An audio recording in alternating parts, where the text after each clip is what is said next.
what's fun about working.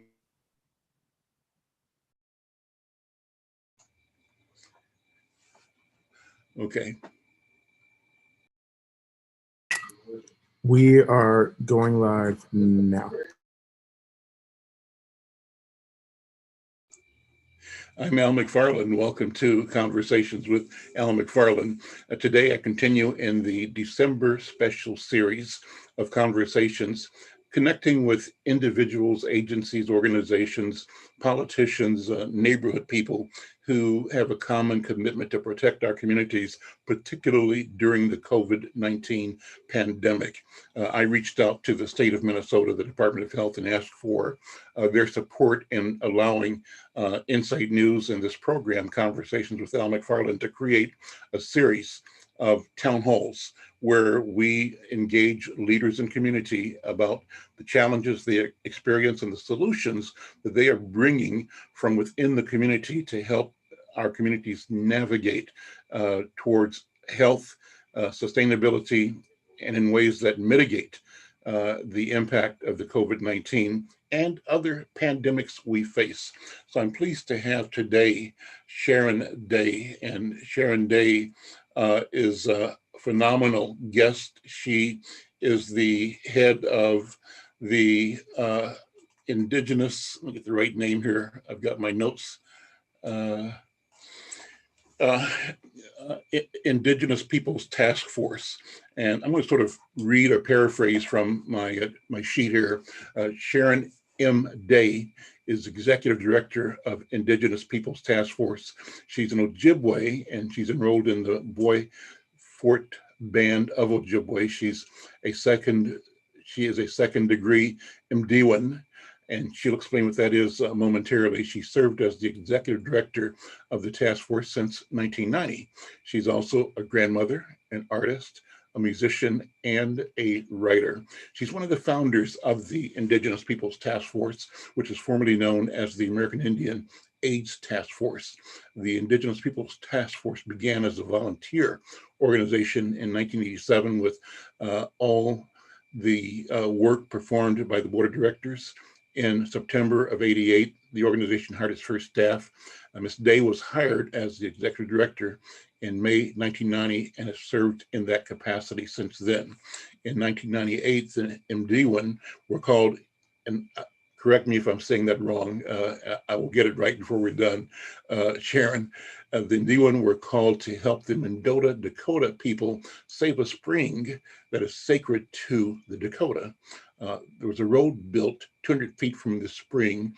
The spring still flows. In 2003, when grandmother Josephine Mondamin walked Lake Superior, Sharon walked 2 days on the eastern shore near Lake Superior Provincial Park in Ontario. Since then, she has led 20 water walks, leading several each year.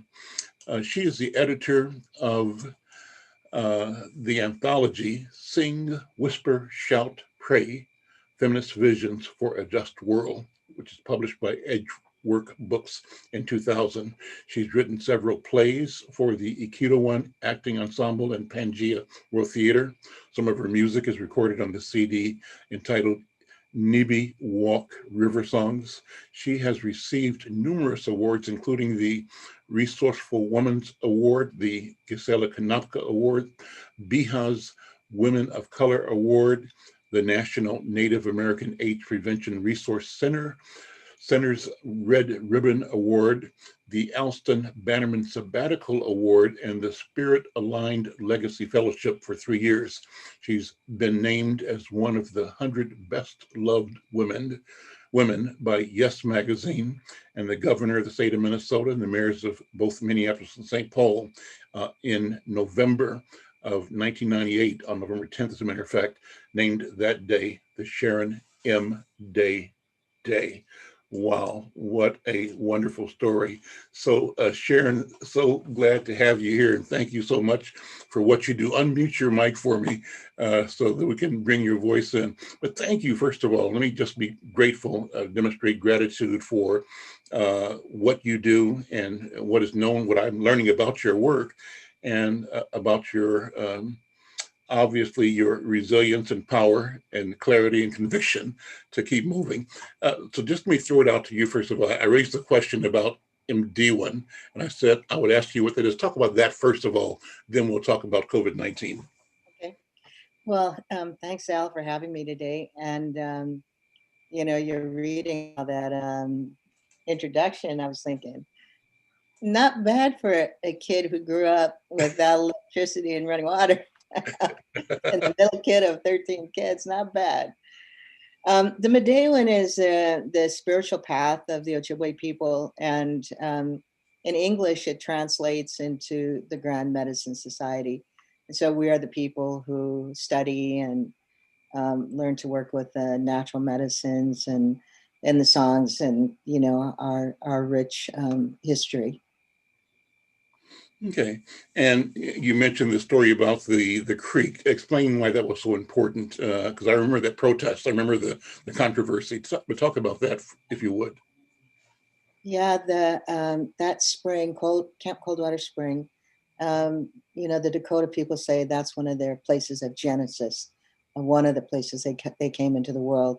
And it was blocked off from them for many years because the U.S. Bureau of Mines had it all fenced in and nobody could access it. And then when they started planning this road expansion, I think in the 70s, and then it took them that long to get their planning done. And so when the Dakota people heard about that, they rallied with the homeowners because there were 200 homes that were also taken by eminent domain. And so they became involved in trying to save the spring. And the Grand Chief of our lodge, Eddie Benton Benet, who passed last week, called us all to go help the Dakota people. He said, all you Medewan down there in the cities, go over and help the Dakota people. And so we did. And so for me, that was about a 2.5-year process. There was so much, it was the site of the largest, well, to that time, the largest police action in the state of Minnesota. 800 Minneapolis police and Hennepin County sheriffs and St. Paul police, there were 4 houses that were still left where people wouldn't move out of. And there was an encampment set up in those houses. And I think it was like the day after Christmas, they all, these 800, 700, 800 police officers converged on those 4 houses and arrested the people that were there. And they went in there about 4 o'clock in the morning, and by 9 o'clock, you couldn't even tell that there had ever been houses there. They bulldozed everything. That quickly, so quickly. Very quickly, yes. And yet the outcome of the entire situation was what? Well, we were able to get legislation passed that said whatever they did, they could not disrupt the flow of the spring. Mm-hmm. Well, the spring is still flowing, but at a diminished capacity. Mm-hmm. And, when you go down there now, there's a sign that says that there's E. coli in the spring. Although I noticed that at most of the springs, artesian wells around the state, there's that same sign. And so I don't really know like how often it gets tested, but we used to go down there and get water for making our medicines. And, it was really a gathering place, a beautiful spot. And today the National Park Service has control of the land. By rights, they should give it back to the Dakota people. Mm-hmm. Mm-hmm. Okay. All right. Well, maybe that can happen if we all focus our energy and become more aware and more supportive because we have knowledge and information. And thank you for sharing that story. Give me an idea, Sharon Day, about the work of the Indigenous Peoples Task Force generally, and then the particular work that you're doing around COVID-19. Well, we began solely as an HIV organization, and that is still probably about a third of our work. We do that is still very much a mission, a focus of our mission, and then and since then we've expanded out into other health promotion efforts, tobacco prevention, and suicide prevention for youth. teen pregnancy. We have a small housing complex, 14 units that are all handicap accessible units. And we have a small farm area where we grow food for a new product we're calling Indigi Baby Food, which is, our diet drastically changed after contact and after we were placed on reservations. And I tell the kids I work with, long ago, you could run 50 miles a day, or you could paddle in a canoe 50 miles a day. And today, who could do that? And what happened to our bodies? Well, it was commodity foods and, this other diet that was imposed upon us. So Indigi Baby is really to return to a traditional diet of things like squash, corn, beans, wild rice, and of course berries, and using only like maple syrup for flavor and sweetener. But we think if we can take a baby who's beginning to eat from the mother's breast milk to an indigenous diet, the next generation, they would be able to run 50 miles a day again and paddle 50 miles a day. Our bodies would return to the way they were. Mm-hmm. How is the COVID-19 pandemic impacting the Indigenous people's community? Pretty much the same way it's impacting the Black community. Like when, what's the old saying, when white folks get a cold, we get pneumonia. Mm-hmm. And so, as a result of the health disparities, that is the case with COVID-19. And so when the health department, before anything happened in March, when there was the shutdowns, right away, like the grandmothers got together and the sewers got together and they started sewing masks and in March and April and distributing them to the people. All of that without any kind of assistance. This was just something that people did, right? Mm-hmm. We're going to take care of our own. And then after that, the health department, came out with some of this COVID funding. Mm-hmm. So we've been distributing PPE since March. We have created posters, and we have wonderful Indigenous artists, and I don't know if you can see this, but I can, yeah. Yeah, we have several posters that are both in English and in Ojibwe, and I just printed these out on my printer paper, but they're much more beautiful on the hardstock. But just taking the animals from our clan systems and creating these, and these have gone out all over the state. Mm-hmm. We've also created a series of short videos that are in the editing process right now, and it's basically youth talking about wearing a mask and why it's important to wear a mask. And we'll follow that up with another series of short videos focusing on the jingle dress dancers and the elders, also urging people to wear a mask. We send out text messages, so if people they can text or call 855 Indigenous, and then they will get signed up for text messaging. So I get them on my phone where they say, this is where COVID tests are offered free today.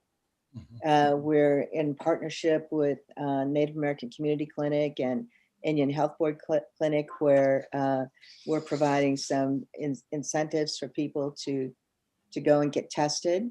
And then lastly, we've urging people to sign up for the the COVID app on your phone that says, I'm not exactly sure how it works, but if somebody was positive and they're in your presence, you have some kind of alert or something like that. So we're just so busy right now. Mm-hmm. So what's the sense of, I guess two words, one is believability or trust in the community about the story about COVID, number one, and about the potential for solutions in terms of either therapies or vaccines that are being studied and promised for the end of this month and certainly the first and second quarter of next year. And I raise the question for these reasons. One, in the Black community, because of our history of abuse and basically what, you know, the abuse we experienced enslaved human beings, and also the abuse that occurred in the name of research and all those things that we associate with white supremacist thought and thinking and action. There is both the desire to be healthy and to get, healing, but there's also a skepticism about the provider and the hesitance to trust white people and the establishment. Is that experience anything that you say or you would see happening in your community as well? Well, sure, Al.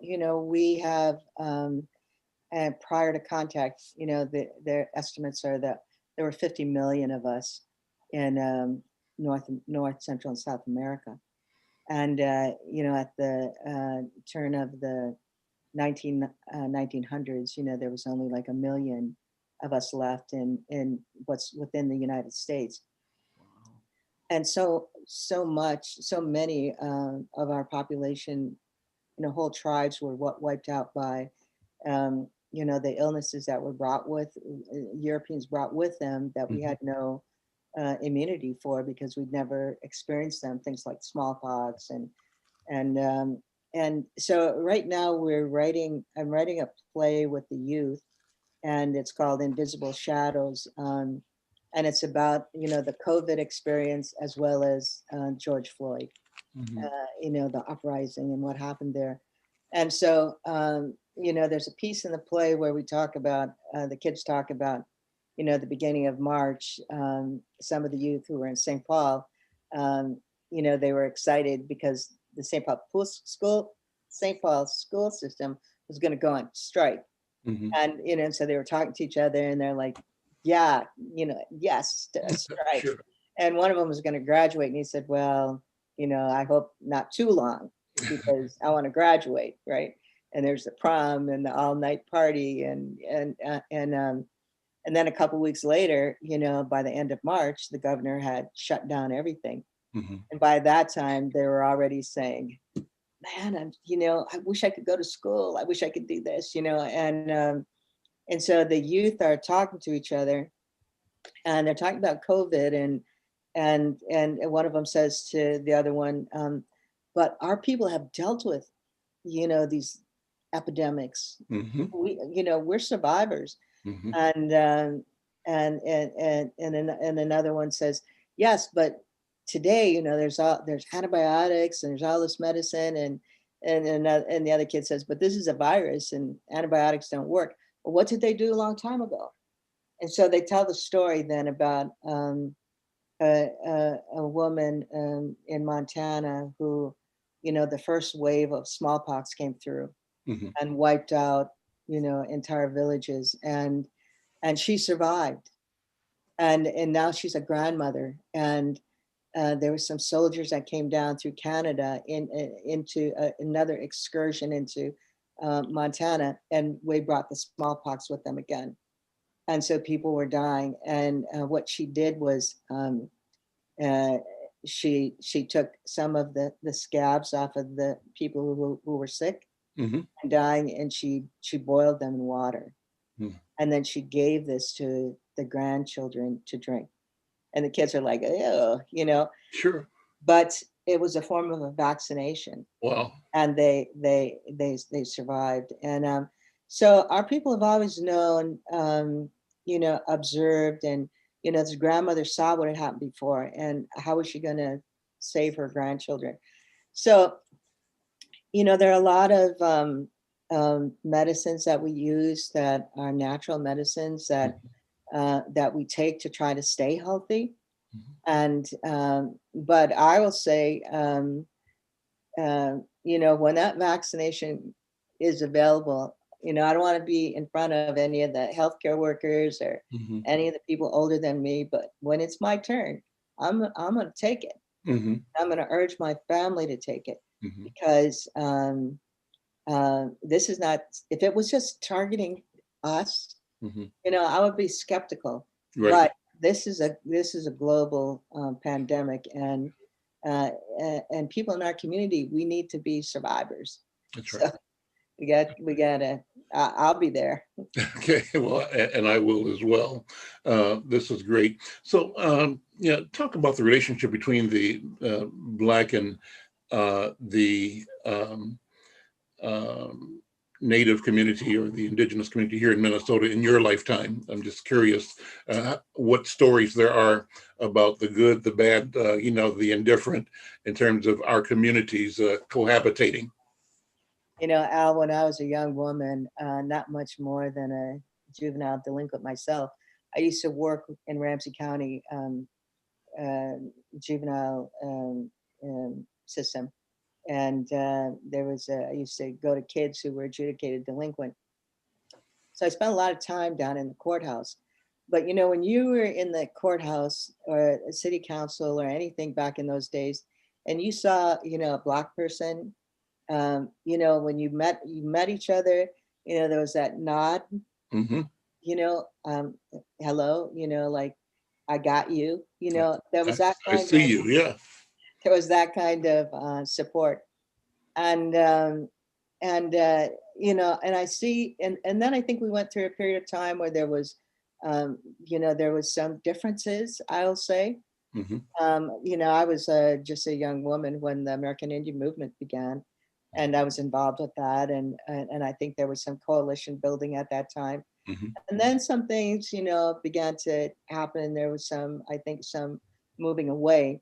Um, but I think today, like with the uprising, I see the young people of all colors involved in that, Hmm. and it gives me a great deal of hope. And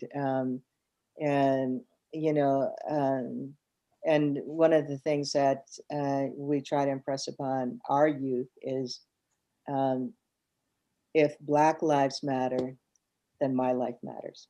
That's right. And so at this point in time, it's about Black lives. And and when there's and we're hoping that Black lives will be with us, as we try to save our waterways, up at line 3.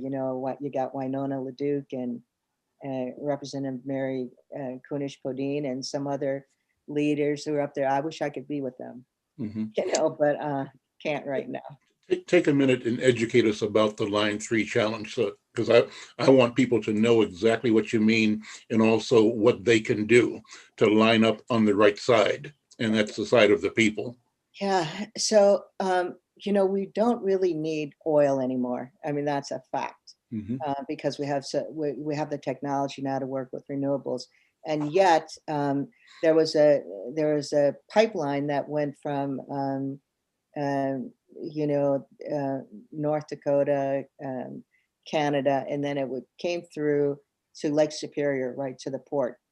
That line is really old, and so Enbridge, oil company, wants to supposedly to replace the line, um, and so the oil that they're moving now is very dirty oil. It's sludgy, Hmm. and so they need a bigger pipes to run it through.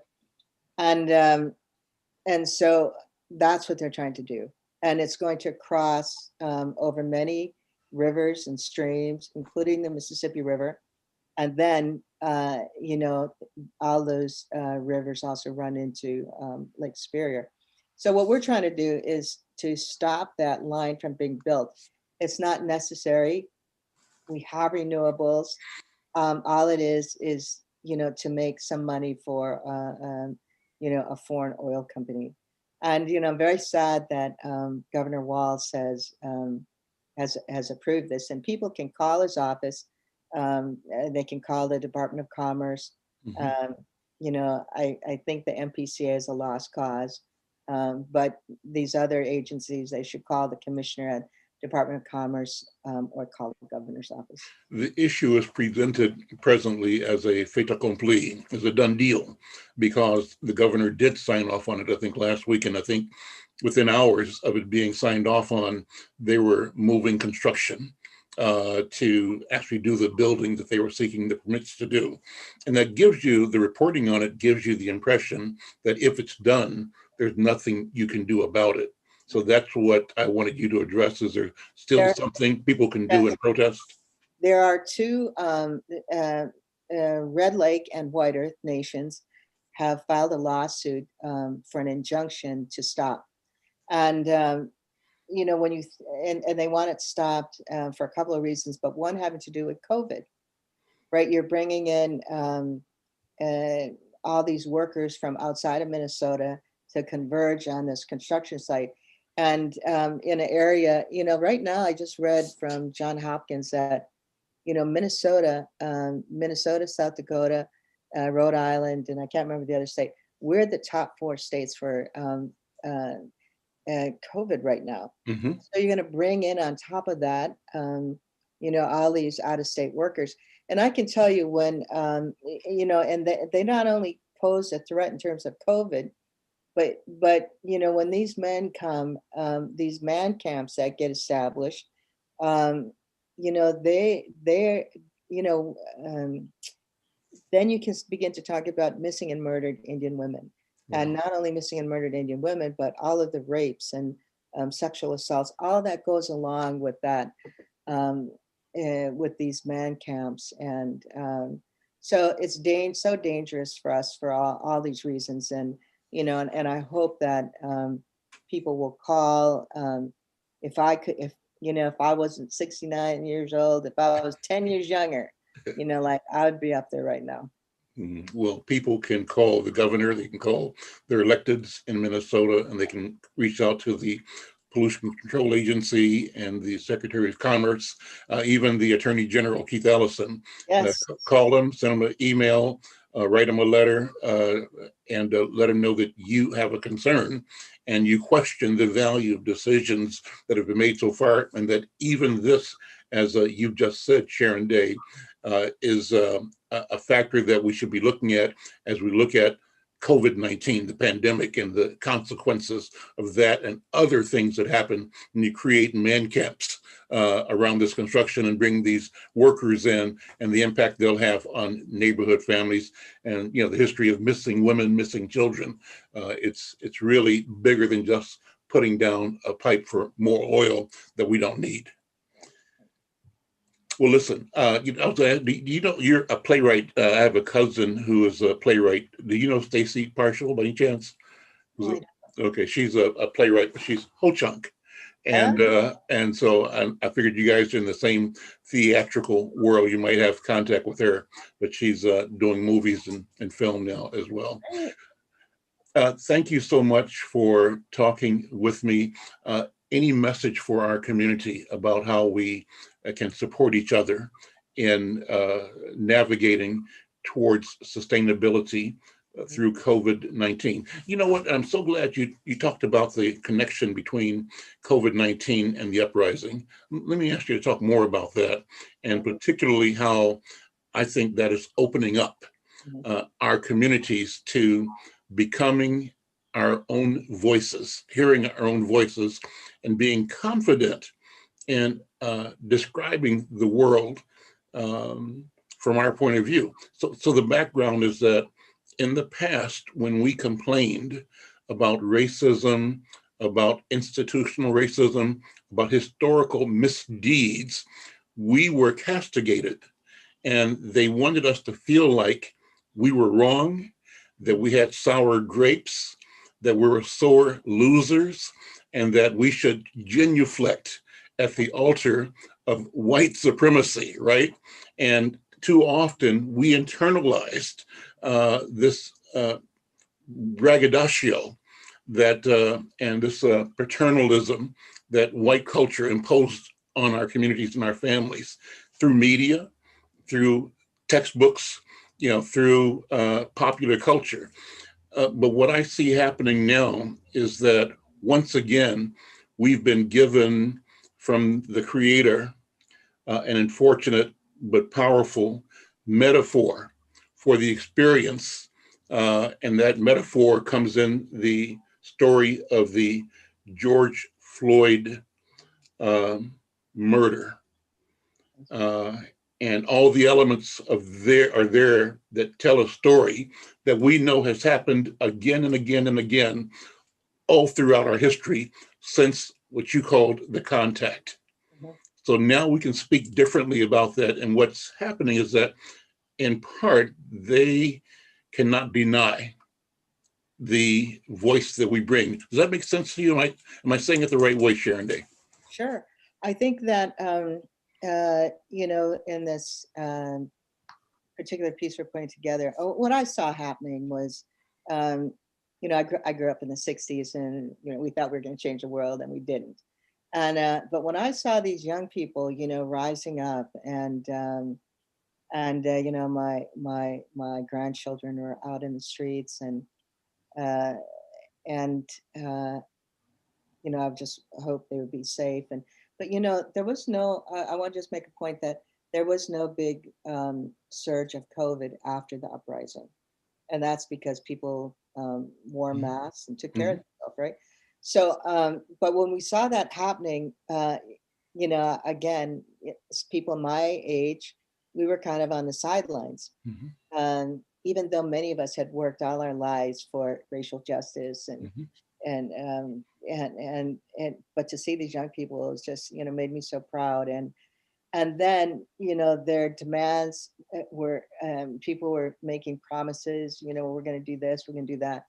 But when it came right down to it, immediately you began to see the backsliding. The Minnesota legislature, what did they do? They banned chokeholds. The Mhm. federal level, what did they do? They banned chokeholds, but nothing more, nothing about, retraining the police department, and making any more, then you saw the white power establishment begin to, you know, um, do what they've always done. Mhm. After the Civil War, after, they began to reassert themselves. But this time I think it's different because people didn't just go home. Mhm. People continue to be active. After and we saw this begin when Trump was elected, and said all these things. The gaslighting and the dog whistling, whatever that. I still don't quite understand what that means, but anyhow, the things that he did. You saw, um, people of color getting elected to city, local, statewide offices, national offices, Mhm. and I think you know we have to do whatever we can do to support these young people, to support the changes that they're calling for, and demand that the powers that be uh, take it upon themselves to, to fix things. And I think when we talk about reparations, a few years ago that made people really nervous. But we need to talk about reparations. Yep. We need to talk about the real true history of this country, and stop letting them whitewash. I wrote a piece called you know the our blood still drips off your red, white, and blue. Mhm. And that all those things still are happening. But I'm still hopeful that together, communities of color together, we can make a difference, and that means working collectively, because together we are more. Sharon Day, thank you so much. This has been a wonderful conversation. I just feel very good for talking with you, and I'm pleased to meet you. And I thank you, and I wish you continued success in all you do. And I think along with you, we both have high expectations for our communities, for our children and grandchildren, and for humanity. And I believe that the change we're looking for is both inevitable and imminent. And so it makes me want to get up every morning and go to work because I know that what I'm working for is the right thing. Listen, thank you so much, Sharon Day. Yeah, thanks, Al.